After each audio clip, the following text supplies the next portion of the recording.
세상이 감당하지 못하는 사람들이라는 제목으로 하나님 말씀 선포하겠습니다. 여러분, 히브리서 11장이 믿음장이죠. 자, 이제 그 믿음장이 거의 끝나가고 있습니다. 히브리서 11장은 워낙 유명하기 때문에 수많은 목사님들이 설교를 했습니다. 히브리서 11장에만 관계된 책이 막 많아요.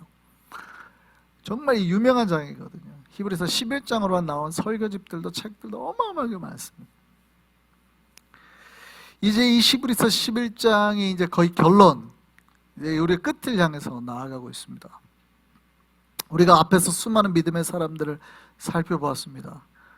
히브리서 11장이 이렇게 돼 있어요. 믿음으로 이렇게 돼 있죠. 믿음으로 누구는? 믿음으로 처음에 누가 스타트했어요? 믿음으로 아벨은, 믿음으로 에녹은, 믿음으로 아브라함은, 믿음으로 사라는, 믿음으로 이삭은, 믿음으로 그 다음에 누가 나와요? 야곱은, 믿음으로 요셉은 막 이렇게 나온단 말이죠. 그 다음에 또 믿음으로 모세는, 이렇게 수많은 믿음의 사람들을 우리가 살펴보았습니다. 모두 믿음으로 살았던 사람들입니다. 놀랍게도 이 사람들을 세상 사람들이 무서워했어요. 이들 모두 믿음으로 살았는데 세상 사람들이 이 믿음의 사람들을 무서워했습니다. 두려워했습니다. 야곱은 족장이잖아요. 뭐 그냥 평생 어쩌면 물론 힘센 족장일 수도 있지만 이집트 왕에 비하면 말이 안 되죠. 그러니까 당시 이집트의 문명이라는 건 가자의 그 피라미드 같은 경우는 그레이트 피라미드라고 하잖아요. 그 피라미드 같은 경우는 뭐 거의 BC 갈수록 올라가죠. 뭐 3000년이라든지 하더니 3500년이 나오고 3800년이 나오고 이러잖아요. 도대체 언제 지어진 거예요? 그 문명을 헤아릴 수조차 없을 때죠. 이미 그때 당시에 청동기인데도 이미 그때 당시에 뭐 톤이 3톤짜리 돌을 옮겨다가 지었으니까 지금도 불가사의 하잖아요. 청동기로 그 돌을 다 쪼갤 수도 없었다라는 말이 막 나오고 뭐 이러잖아요. 뭐 그런 나라 왕입니다, 왕. 연인은 뭐 그 10만 명이 동원돼야 된다고 그러는데 뭐 불가능한 정도 숫자인데 어쨌든 그런 왕입니다. 그 왕 앞에 나와가지고 야곱이 뭐라 그래요? 그 왕 앞에 설교를 쫙 하죠. 내 인생살이가 참 힘들었습니다. 이러면서 쫙 한단 말이죠. 대단하죠, 대단해요. 그러니까 왕이 뭐라 그래요? 이집트 파라오가 됐다, 그만 나가라. 대단한 사람들이에요. 여러분, 이 세상에서 가장 무서운 사람이 누굴까요?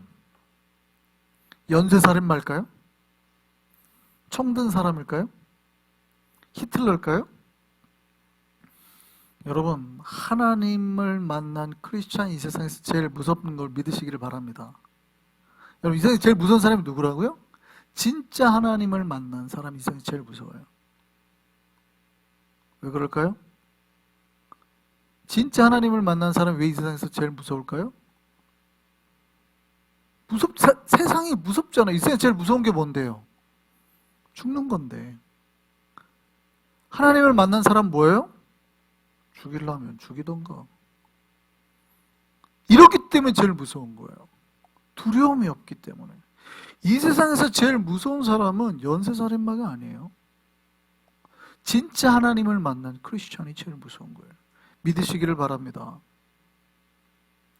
부활이라는 영화가 있습니다. 2016년에 만들어졌는데 혹시 배너 보셨나요? 배너?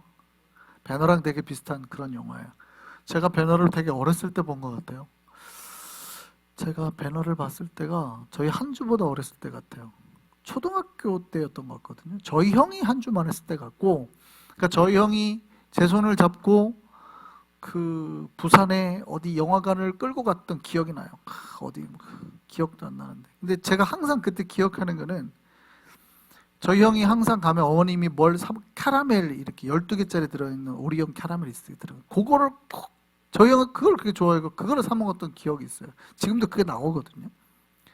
제가 어렸을 때 가서 그거를 영화를 보고 너무 놀랬던 기억이 있어요. 물론 그때 예수님을 못 만났을 때인데도 이 부활이라는 영화가 바로 그런 영화입니다. 최근에 만들어진 영화인데요. 주인공이 누구냐면 로마의 군인인 클라우디스라는 사람이에요. 이 사람은 이제 이스라엘에 파견된 호민관인데, 이 사람이 뭐 하냐는 사람이면 로마 전체 거기를 다스린 이제 군인이죠. 총독의 여러 가지 컨트롤 하에서 그 지역을 하는, 그 지역을 케어하고 하는 이제 군인인 거죠. 로마 장교입니다. 이 사람은 철저한 현실주의자고 이성주의자고, 이 사람에게 종교는 현실 도피하는 사람들, 아니면 약간 광신도들, 좀 그런 걸로 보이는 거예요. 이 사람 굉장히, 이 사람의 목표는 오직 권력입니다. 열심히 내가 로마 장교에서 더 높은 데로 올라가야 되는 거예요. 이 사람의 목표는 이제 빨리 이스라엘 생활을 끝나고 로마로 돌아가는 거예요. 근데 그 사람이 이제 최근에 맡은 게 뭐냐면, 이제 그 죄수들의 사형을 담당한 겁니다. 죄수를 3명을 십자가에 못 박게 됐어요. 그 가운데 있던 사람이 예수죠. 근데 그렇게 하고 어쨌든 이제 이 사람이 잘 이게 마무리가 됐다고 생각한 거예요. 근데 문제가 발생한 거예요. 사흘 뒤에 시체가 사라졌다는 거예요. 그러니까 어떻게 해요? 담당자로서 큰일 난 거죠. 이제 곧 있으면 로마로 돌아가야 되는데, 이게 지금 사건이 이상하게 미궁으로 빠지기 시작한 거예요. 시체가 사라졌다고 하니까, 그 큰 돌문이 오겠다고 하니까. 그러니까 이 사람이 자기가 이제 위험에 처했으니까 모든 자기 부하들을 동원해서 갑자기 장교가 탐정이 되기 시작합니다. 시체가 어디 사라졌는가, 누가 도대체 시체를 숨겼는가. 그래서 첫 번째 용의자로 예수의 제자들을 생각합니다. 이들이 시체를 가져가서 숨겼을 것이다. 그리고 그때부터 찾기 시작하는 게 이제 영화의 전체 내용이에요. 이 사람은 불신자인데, 그렇게 해서 시체를 훔쳐간 도둑들을 찾아내라. 그래서 빨리 내가 로마로 돌아가야 된다. 이렇게 이제 주된 영화예요. 나중에 이제 기회가 되시면 한번 부활 유튜브에서 간단한 영화 소개도 있으니까 찾아서 한번 보세요. 굉장히 좋은 영화입니다.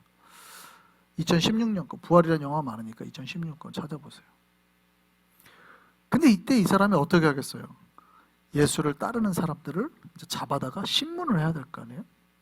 처음에 막달라 마리아라는 여자를 데려옵니다. 묻죠. 예수 어디 있어? 좋은 말 할 때 말해. 근데 그 여자가 뭐라 그래요? 예수님 부활하셨어요. 딴 소리 하지 말고 시체 어디 있어? 여자가 아무리 로마 군인이 협박을 해도요, 표정 하나 안 바뀌어요. 너무 은혜로운 거죠. 야, 저 여자는 안 되겠다. 예수의 제자 하나를 잡아와라. 바돌로메를 잡아옵니다. 너 예수 시체 어디 숨겼어? 어디 있는지 알지 말해. 뭐라 그래요? 예수님 부활하셨습니다. 좋은 말 할 때 말해. 아니면 네가 십자가 향해 죽는다. 그러니까 그 바돌로메가 뭐라 그래요? 죽이려면 죽이시던가. 못을 던져주고 네 손에다가 그 못을 박아버릴 거야 라고 협박을 합니다. 근데 바돌로메가 뭐라 그래요? 죽이려면 죽이시던가. 이렇게 나오는 겁니다. 그러니까 이 로마 군인이 어떻게 해요? 황당한 거죠. 죽이겠다고 하는데, 지금 너 죽이겠다고, 가장 잔혹한 방법으로 너를 죽이겠다고 하니까 그 사람이 뭐라 그래요? 죽이려면 죽이시던가. 그러니까 이 군인이 보기에는 이 사람이 뭐예요? 미친놈들이죠. 다 미친놈들. 그러니까 진짜 무서운 거예요. 감당이 안 되는 거예요. 아니 죽인다고 하는데도 죽이려면 죽이시던가. 예수 어디 있어? 근데 이 말 한마디 하고 갑니다. 가까이 와서 속삭. Everywhere. 이러고 갑니다. 그리고 이 사람이 결국 자기가 이제 탐정이 되어서 찾다가 제자들 한복판에 있는 예수를 보게 되는 거죠. 그리고 이제 변화가 되기 시작하는 겁니다. 이 영화의 이제 주된 내용인 겁니다. 여러분, 예수 믿는 사람들이 왜 무섭습니까? 세상이 감당이 안 되기 때문이에요. 여러분, 죽음을 무서워하지 않는 사람들이 모여 있다고 생각해 보세요. 그것처럼 무서운 게 없죠. 전혀 죽는 거를 무서워하지 않는 100명이 모여 있어요. 100명. 근데 그 사람이 나를 죽이겠다고 막 쫓아오고 있어요. 막 칼 들고. 여러분, 무서울까요? 안 무서울까요? 무섭죠. 그것처럼 무서운 게 없지. 쟤는 아무리 총을 쏘고 해도 그냥 오는 거예요. 막 모든 다른 판단을 안 해. 그냥 뭐 나를 죽이겠다 오는 거예요. 얼마나 무섭겠어요. 그런데 그런 사람들이 우리를 공격하지 않으니까 무섭지 않겠지만 목숨을 걸고 봉사를 한다고 생각해 보세요. 목숨을 걸고 전도를 한다고 생각해 보세요. 목숨을 걸고 선교를 한다고 생각해 보세요.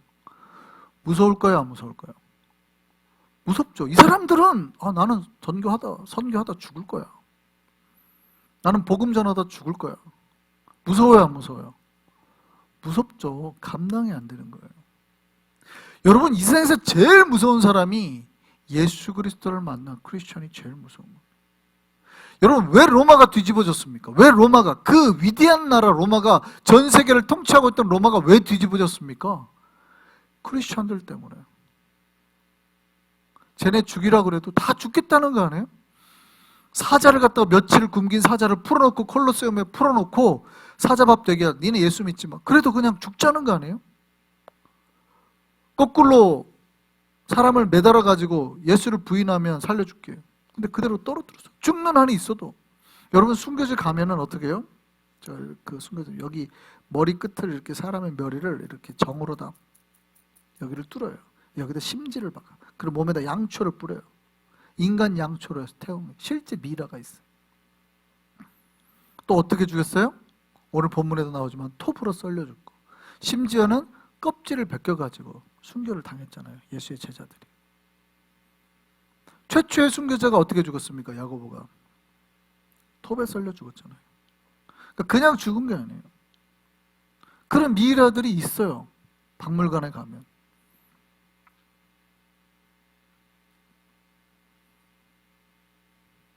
그런데 그 사람들 때문에 로마가 뒤집어지잖아요. 기독교가 국교가 됐단 말이죠. 왜 그럴까요? 그 거대한 제국이 이 크리스천들을 감당을 못하게 돼요. 거꾸로 크리스천에 의해서 이 나라가 통치를 받게 되는 거예요. 여러분, 예수를 진짜로 믿으면 세상이 감당 못하게 될 줄 믿으시기를 바랍니다. 여러분, 히브리서 11장의 별명이요, 믿음장이에요. 믿음에 대해서 기록하고 있습니다. 이들이 믿음으로 살았다가 믿음으로 죽었다고 하는 거예요. 우리가 그 앞에서 그 믿음의 사람들을 보았지만 오늘 본문 앞에는 라합도 그랬다 그러고 기드온도 그랬다 그러고 삼손도 그랬다 그러고 다윗도 그랬다 그러고 사무엘도 그랬다 그럽니다. 그리고 오늘 본문에 여인들이 나옵니다. 여인들은 누굽니까? 아까 막달라 마리아처럼 부활하신 예수 그리스도를 만난 사람들. 이들은 뭐 했대요? 심한 고문도 당하고 고통 속에 있고 오늘 본문에 뭐라고 되어 있습니까? 그들은 감옥에도 갇히고 죽게 되고 오늘 본문에 뭐라고 되어 있어요? 톱에도 썰리고 채찍뿐만 아니라 돌로 치는 것과 톱으로 켜는 것과 죽음과 도망 다니고 옷이 없어서 염소털 양 가죽을 대충 입고 도망 다니고 숨어 지내고 그럼에도 그 믿음을 포기하지 않았대. 그리고 뭐라고 그렇게 되어 있어요?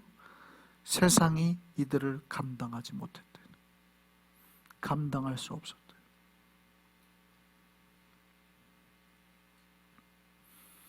이들은 차라리 자기의 목숨을 걸었으면 걸었지 믿음을 포기하지 않았다는 겁니다. 예수 믿고 순교의 길을 걸어갔다고 말합니다. 이 모든 믿음의 사람들을 세상이 감당하지 못했다라고 기록하고 있습니다. 믿음의 사람들은 세상이 감당할 수 없음을 믿으시기를 바랍니다. 그럼 이제 우리에게 스스로 한번 물어보시죠. 우리는 세상이 감당하지 못하는 사람들입니까? 그렇습니까? 아니면 세상이 좀 감당하는 사람들 같습니까? 세상의 파도에 휩쓸려서 이쪽에서 한번 꽝, 파도가 저쪽으로 가면 저쪽에서 한번 꽝 이렇게 부딪혀가지고 지금 우리의 몸도 마음도 혹시 다 찢겨져 버리고 말았습니까? 어떻습니까? 세상이 우리를 감당하지 못해가지고 막 쟤네 어떡할까 막 이러고 있어요? 아니면 야 니네 정도야 뭐 이러고 있습니까? 세상이 우리를 감당하지 못하고 있습니까? 우리가 세상을 감당하지 못해서 막 힘들어가지고 사는 게 목사님 사는 게 너무 힘들어요 막 이러고 있습니까? 어떻습니까? 우리는 어느 쪽에 서 있습니까? 우리의 믿음이 혹시 약해져 있지는 않습니까? 이들이 그렇게 살았던 이유는 뭡니까? 믿음으로. 어디 있죠? 믿음으로.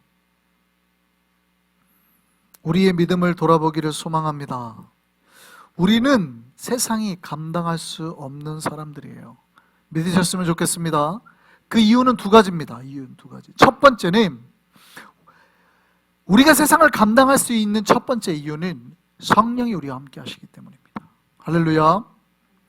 우리의 힘으로는 여러분 세상에서 살아남을 수 없고 승리할 수 없습니다. 여러분, 마귀가 여러분 한번 치면 어떻게 돼요? 네, 오른손 스트레이트 펀치도 필요 없어요. 왼손 잽 한 방으로도 여러분 다 KO 돼요. 여러분, 마귀하고 싸워서 여러분이 이겨낼 수 있는 사람이 한 명도 없습니다. 왜요? 마귀는 원래 천사니까. 누가 싸워서 이기겠습니까? 거짓말이죠. 우리의 힘으로는 아무도 싸워서 이길 수 없습니다. 그래서 하나님께서, 예수께서 누구를 보내신다 그랬어요? 그래서 내가 보혜사 성령을 보내겠다. 내가 가야 너희에게 유리한 거야. 예수께서 하신 말씀이에요. 내가 올라가야 너희에게 유리한 거야. 왜? 모든 각 사람에게 누구를 보낼 테니까? 성령을 보낼 테니까. 여러분, 우리가 세상을 감당할 수 있는 이유는 성령께서 우리와 함께 하시기 때문입니다. 성령께서 우리와 함께 할 때 다이너마이트가 터지는 폭발하는 힘을 우리에게 주신다고 그랬잖아요. 그게 사도행전 1장 8절이에요. 성령이 너에게 임하시면 너희가 뭘 받고? 권능을 받고, 그 권능의 헬라어가 두나미스입니다. 두나미스. 두나미스가 뭐의 어원이냐면 다이너마이트의 어원이에요. 성령이 우리에게 임할 때 마귀의 권세를 터뜨려 버린다는 거예요. 우리 앞에 막혀있는 벽을 터뜨려 버린다는 거예요. 성령 임할 때. 근데 성령이 없으면 우리에게 수류탄이 없어요. 여러분, 수류탄이 없으니까 뭘 던질 게 없잖아요. 여러분, 주먹으로 아무리 때려도 벽이 무너져요? 안 무너져요? 안 무너지죠. 그런데 성령이 있으면 이게 다이너마이트가 돼가지고 이걸 던지면 우리 앞에 있는 벽이 무너져요? 안 무너져요? 무너진다고요. 그래서 여러분이 마귀와의 싸움에서 승리하려면, 세상의 싸움에서 승리하려면 여러분 무엇을 놓으면 안 돼요? 성령님을 포기하면 안 된다. 여러분의 힘으로 할 수 있는 게 아니라 이 말입니다. 하나님이 이 세상을 감당하기 위해서 우리에게 주신 첫 번째가 성령님을 믿으시기를 바랍니다. 그럼 여러분 안에 성령이 충만하셔야 되겠죠. 할렐루야. 그럴 때 우리가 세상을 감당할 수 있음을 믿으시기를 바랍니다. 두 번째, 여러분, 우리가 세상을 감당할 수 있는 이유가요, 기도입니다. 기도. 따라하시죠. 기도. 기도는 제가 앞에서 말씀드렸던 이 성령님의 역사를 끌어당기는 힘이에요. 여러분, 어떻게 성령께서 우리 안에 역사할 수 있습니까? 언제 성령께서 우리 안에 역사하시는 겁니까? 기도할 때. 예수께서 올라가시면서 뭐라고 그랬어요? 오순절 다락방에서 뭐 하라 그랬어요? 기도하며 성령이 너희에게 임할 때까지 기도하며 기다리라. 기도하라 그랬거든요. 기도하라. 근데 기도하지 않고 떠나간 제자들이 무수히 많았어요. 500명 중에서 나중에 120명밖에 안 남았단 말이에요. 기도하라 그랬더니 기도하라. 여러분 생각해 보세요. 요즘에 기도하십니까? 안 하십니까? 어려움이 있을 때 기도하십니까? 안 하십니까? 마음이 힘들 때 기도하십니까? 안 하십니까? 여러분, 범사에 매일 항상 쉬지 않고 기도하십니까? 안 하십니까? 아무것도 염려하지 말고 모든 일에 기도와 간구로 하십니까? 안 하십니까? 기도는 안 하고 발만 동동 구리고 있는 거 아니에요? 기도만 안 하고 왜 내 앞에 문제가 이렇게 해결이 안 된다고 하고 있는 건 아니에요? 기도 안 하니까 성령께서 역사하지 않으시고, 기도 안 하니까 성령의 능력이 없으니까 삶에 자꾸 문제가 생기고 패배하고 무너지고, 그리고 힘들다고만 하고 있어요. 하나님이 뭐 하라 그랬는데? 기도하라. 기도하면 어떤 역사가 일어나고? 성령이 너에게 임하고. 성령이 임하면 우리 안에 어떤 역사요? 이 성령을 우리가 다이너마이트처럼 쓸 수 있다 이 말이에요.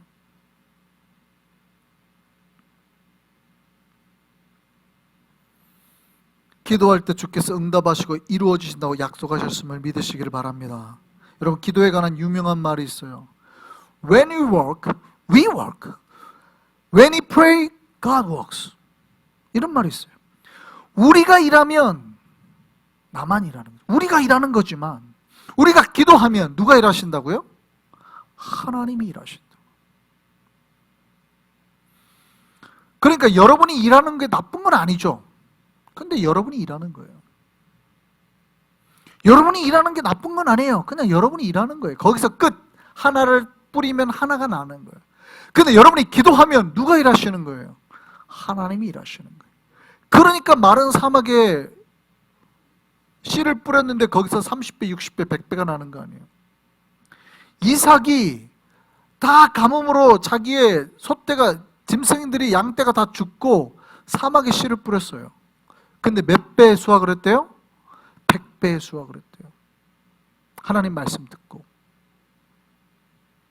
기도할 때 하나님께서 역사하심을 믿으시기를 바랍니다. 예레미야서 29장 12절 13절 말씀 한번 보겠습니다. 우리 같이 크게 한번 읽겠습니다. 너희가 내게 부르짖으면, 내게 와서 기도하면 뭐라고 그래요? 내가 너희들의 기도를 들을 것이요. 할렐루야. 하나님께서 우리의 기도를 들어주시겠다고 약속하셨음을 꼭 기억하시기를 소망합니다. 너희가 온 마음으로 나를 구하면 나를 찾을 것이요 나를 만나리라. 주님을 만나면 해결될 줄 믿습니다. 우리가 아까 찬양했죠. 주님 보좌 앞에 나아가. 주님 보좌 앞에 나아가면 우리 앞에 있는 모든 문제와 고통이 해결될 줄 믿습니다. 그래서 뭐 하시라는 거예요? 기도하시라. 여러분이 기도할 때 세상이 감당하지 못하는 거예요. 여러분이 기도할 때 성령께서 역사하시는 것이고, 그럴 때 우리 앞에 있는 문제의 담벼락이 무너지게 될 줄 믿습니다. 성령 은혜하셔서 기도의 능력 안에서 믿음으로 나아가신 우리가 되기를 소망합니다. 십자가 은혜를 붙잡고 주님과 함께 이 길을 걸어가는 우리 모두가 되기를 소망합니다. 우리 모두는 믿음의 사람들이에요. 세상이 감당하지 못하는 사람들이에요. 이걸 믿고, 예수 그리스도를 믿고 목숨 걸고 나아가서 주님의 길 가운데 영광의 은혜들을 경험하는 저 여러분 되기를 소망합니다.